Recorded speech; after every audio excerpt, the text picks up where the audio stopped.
ಪಾಂಡುರಂಗಿ ಮನೆತನದ ಮೂಲ ಪುರುಷರ ಹೆಸರು ನಮಗೀಗ ಲಭ್ಯ ಇರುವಂತೆ ತ್ರಿವಿಕ್ರಮ ಭಟ್ಟರು.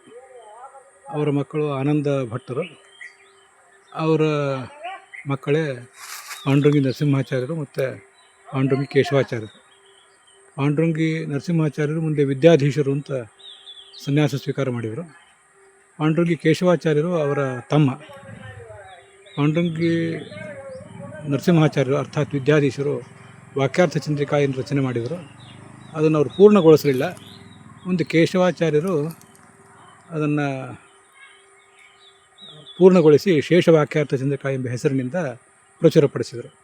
ಅವರು ದೇಹ ಬಿಟ್ಟ ಸ್ಥಳದಲ್ಲಿ ಈ ಅಶ್ವತ್ಥ ವೃಕ್ಷ ಬೆಳೆದಿದೆ. ಅವರ ಕಾಲವನ್ನು ಕೂಡ ಅಲ್ಲಿ ಹಾಕಿದ್ದಾರೆ. 1570ರಿಂದ 1650 ಅದೇ ಸ್ಥಳದಲ್ಲಿ ಇದೊಂದು ಅಶ್ವತ್ಥ ವೃಕ್ಷವು ಕೂಡ ಬೆಳೆದಿದೆ. ಎಲ್ಲರೂ ಅದನ್ನು ಗಮನಿಸಬಹುದು.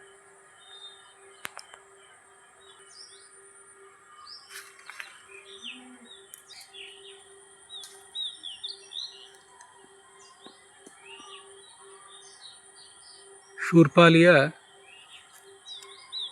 ಕೃಷ್ಣಾ ನದಿ ತೀರದಲ್ಲಿ ಈ ವೃಕ್ಷ ಇದೆ.